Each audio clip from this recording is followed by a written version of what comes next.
Suivez votre programme avec ultrapremiumdirect.com, les croquettes premium direct usine. ultrapremiumdirect.com.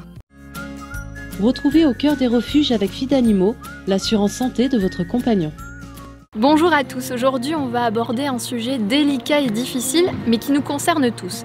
Évidemment on adore nos loulous et ils font vraiment partie de notre famille. Mais malheureusement, pour beaucoup d'entre nous, un jour, on sera obligé de prendre une des décisions les plus difficiles de notre vie, celle de laisser partir notre animal.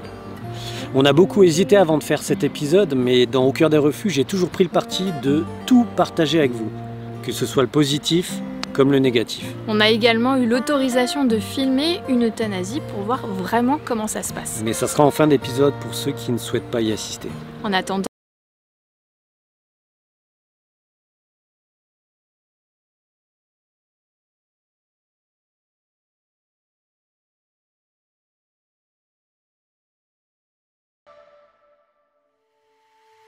Alors Mathieu, aujourd'hui on est là pour parler d'un sujet très délicat, c'est l'euthanasie. Est-ce que tu peux nous dire ce que c'est exactement? Donc l'euthanasie est un acte médical destiné à mettre fin à la vie d'un animal. Ça se passe toujours de la même manière mais surtout avec les mêmes prérequis. L'objectif étant d'aider un animal en souffrance à partir sans souffrir. L'euthanasie se déroule toujours de la manière suivante. On commence en procédant à l'anesthésie de l'animal comme pour une intervention chirurgicale, ceci afin de garantir l'absence de douleur durant tout le processus. Et ensuite, une fois que l'animal est totalement endormi, inconscient de ce qui se passe autour, qui ne perçoit plus son environnement, qui ne perçoit plus rien, ni la douleur, à ce moment-là, on fait une dernière injection qui stoppe le cœur et la respiration. pour quelles raisons on procède à l'euthanasie? Alors, il n'y a pas 40 000 motifs qui justifient d'avoir recours à une euthanasie. Dans la quasi-majorité des cas, il y a 3 raisons qui peuvent la justifier. Il y a la douleur, bien évidemment, lorsqu'un animal souffre et qu'il n'y a pas de solution pour atténuer ou faire disparaître la douleur. C'est la raison la plus fréquente? C'est la raison la plus fréquente, oui, tout à fait.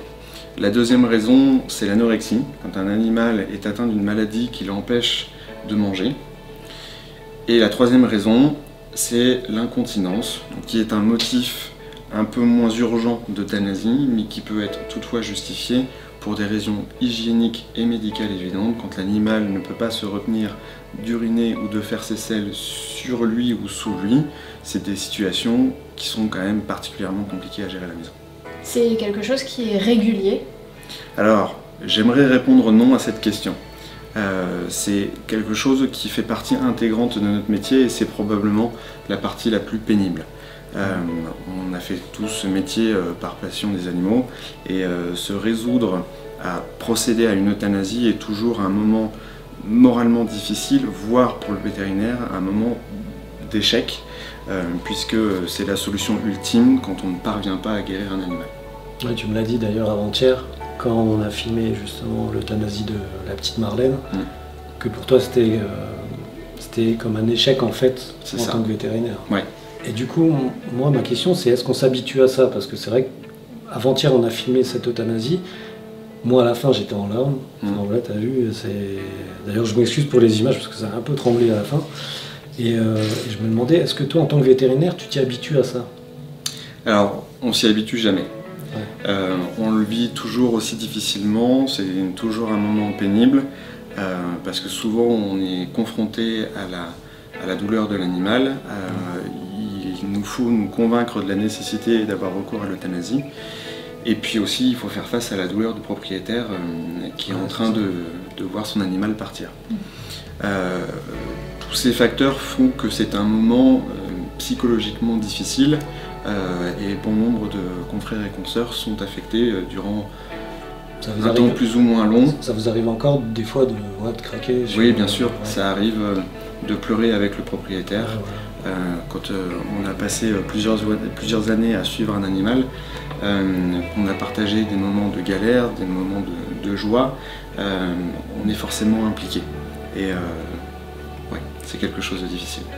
Dernièrement, il y a eu un article qui a dévoilé qu'en fait, seulement 10% des propriétaires accompagnaient leur animal jusqu'à la fin. Est-ce que c'est le cas chez vous? Est-ce que tu vois ça? Alors, je pense que c'est un chiffre qui sous-évalue la réalité. Ouais. Dans mon exercice quotidien, j'aurais plutôt tendance à dire que il y en a 2/3 ou 3/4 des propriétaires qui souhaitent accompagner leur animal jusqu'à la fin. Ah ouais. Ouais, tout à fait. C'est important pour l'animal d'avoir son propriétaire auprès de lui, de le voir présent. Ouais, alors c'est une question qu'on me pose souvent. Il n'y a pas vraiment de paramètres objectifs qui vous permettent de répondre à cette question. L'animal qu'on est obligé d'euthanasier la plupart du temps est suffisamment faible pour ne pas manifester d'émotions particulières. Donc c'est difficile d'évaluer à ce moment-là s'il a besoin ou pas de son propriétaire. Après, on peut faire volontiers une analogie avec ce qu'on ressentirait à sa place, et oui, on aimerait être accompagné des personnes qui nous aiment de notre entourage. Concrètement, ça veut dire quoi, accompagner, préparer le propriétaire? La plupart du temps, l'euthanasie n'est pas formulée par le propriétaire. C'est nous qui apportons notre conseil et orientons le propriétaire vers une euthanasie. Quand on aime son animal, on n'a pas envie de le voir partir. Et quand il est en souffrance, on sait identifier la souffrance, mais par contre, l'animal ne parle pas, et donc il ne peut pas témoigner son souhait de tout abandonner, de partir. Et c'est là où nous, vétérinaires, avons la capacité d'interpréter les symptômes et de savoir quelle est la probabilité pour que l'animal ait encore un confort de vie et une autonomie acceptable pour justifier de poursuivre des soins ou non. Alors maintenant je vais parler un petit peu technique, mais est-ce que ça se passe pareil pour un chien, pour un chat, pour un lapin? Oui, globalement ça se passe technique. Toujours de la même manière. D'accord. On a à cœur de privilégier le confort et l'absence de douleur pour l'animal.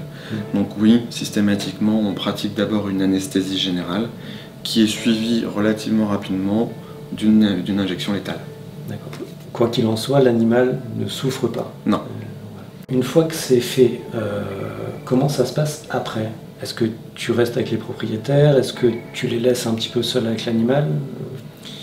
Donc là en fait il n'y a pas de formule qui s'applique à tout le monde. On s'adapte à la sensibilité et aux souhaits du propriétaire.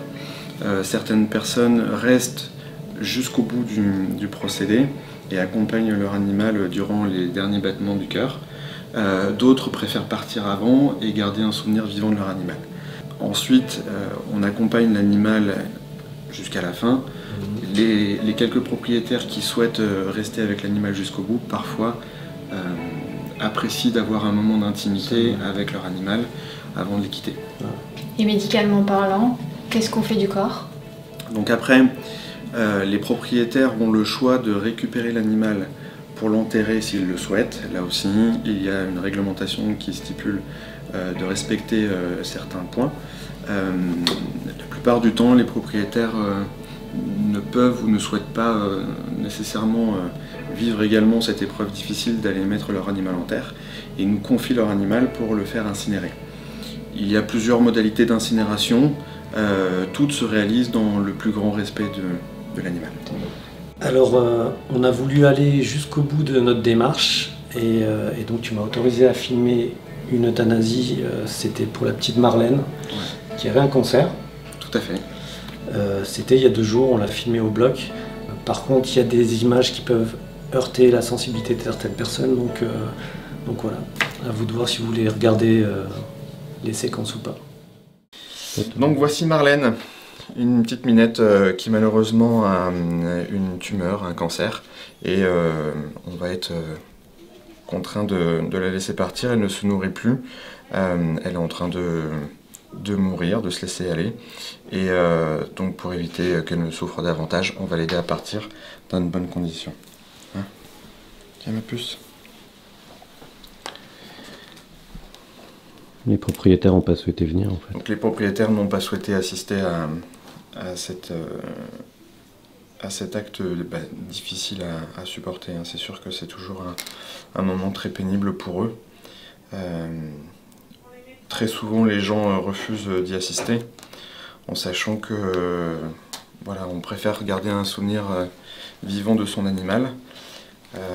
En plus de ça, comme on va le voir ici, ça se passe vraiment en douceur. Donc là, on est en train de lui faire passer un anesthésiant, donc qui va l'endormir comme pour une intervention chirurgicale. Donc quand l'anesthésiant va passer dans le cathéter, elle va s'endormir en quelques secondes. Elle va garder les yeux ouverts, c'est un sommeil artificiel. Et elle va tomber en quelques secondes. Là, on a plus. Voilà.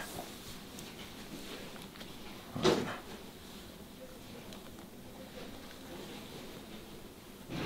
Donc ça c'est la première injection. Donc ça c'est la première injection, oui tout à fait. C'était l'anesthésiant. Voilà, donc là Marlène est inconsciente. C'est vraiment à partir de là qu'elle ne perçoit plus son environnement, il n'y a plus de perception de la douleur. Donc là elle est déjà partie.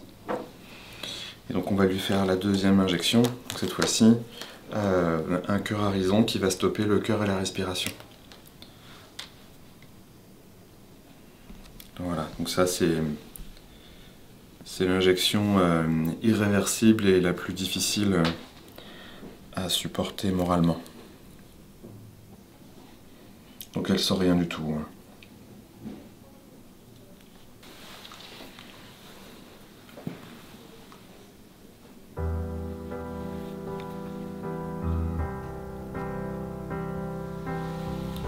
Voilà, c'est fini. Elle est partie. I die every time you walk away. Don't leave me alone with me. See, I'm afraid of the darkness and my demons and the voices saying nothing's gonna be okay. Anyway, I feel it in my heart, soul, mind that I'm losing you, me. You're confusing every reason I have left to live. Don't bury me, don't lay me down, don't say it's over, 'cause that would send me underneath the ground. Don't say those words, I wanna live and your words can matter. Only you can send me under.